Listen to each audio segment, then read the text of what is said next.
Habutin yung bayag ko. Aga-aga baha.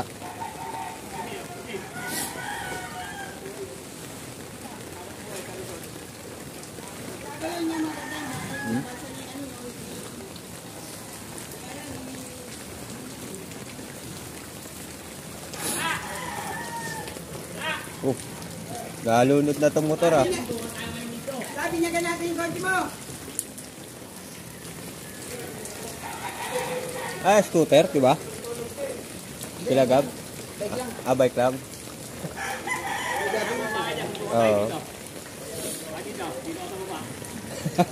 Dito sa baba. Baka siguro, no?